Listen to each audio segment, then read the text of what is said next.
Donc, Amotype vous présente le premier chapitre d'électricité, le circuit RL.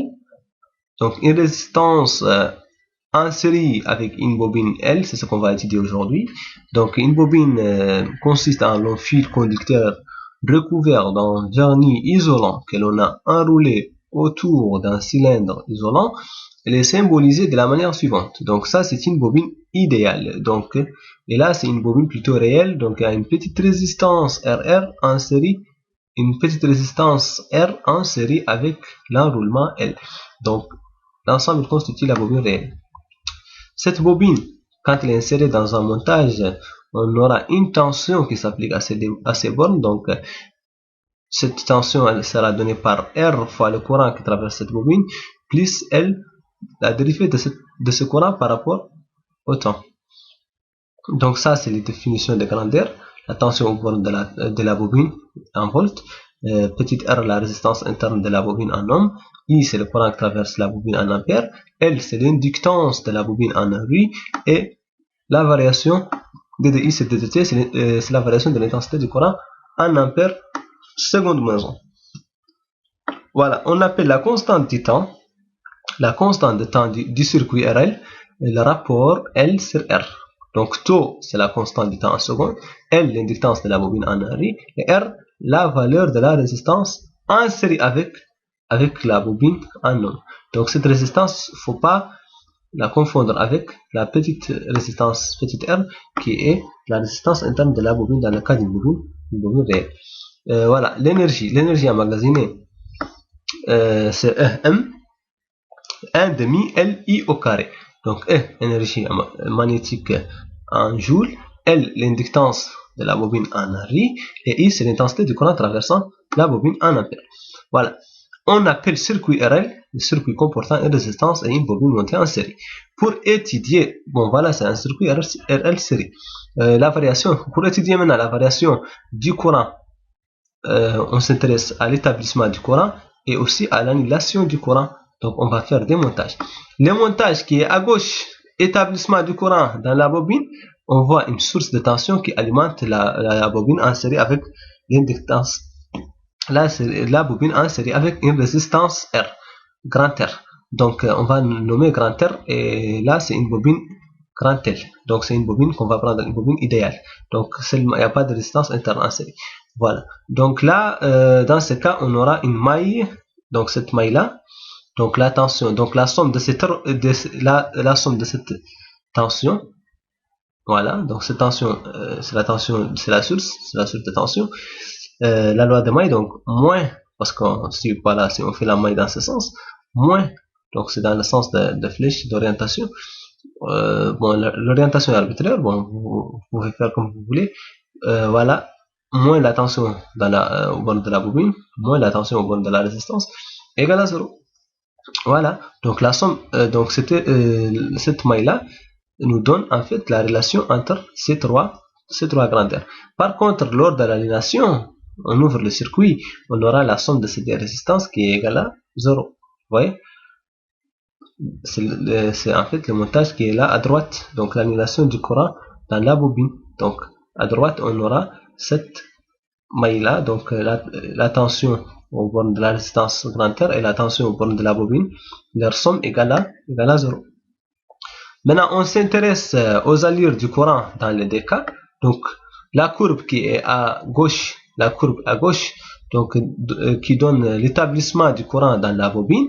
Vous voyez, on a ici en ordonnée le courant I de t et en abscisse le temps t. Donc voilà, et la courbe, on voit la courbe en bleu qui monte, qui augmente au fur et à mesure et qui se stabilise à une valeur constante I0. Et on voit en pointillé, là en rouge, la valeur de ce courant I0.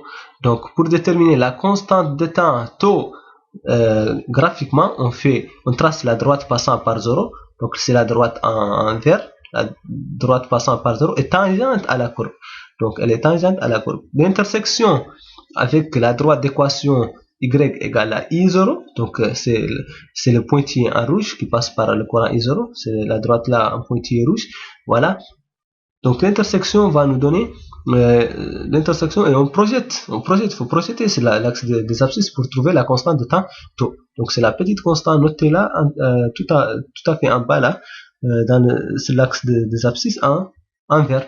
Donc elle a pour ordonnée 0,63 et 0. Donc ça en fait c'est lorsqu'on atteint 63% de la valeur finale du courant. Voilà.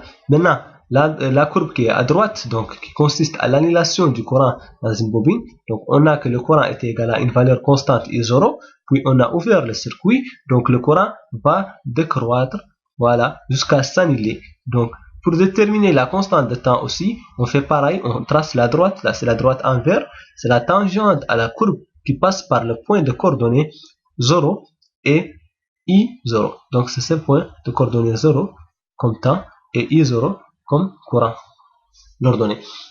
Voilà, donc on trace la droite, c'est la droite en vert, et on détermine la constante de temps tau. C'est ici, c'est l'axe des abscisses. Voilà. Donc lors de l'établissement ou de l'annulation du courant, l'intensité de ce dernier vérifie les équations différentielles suivantes.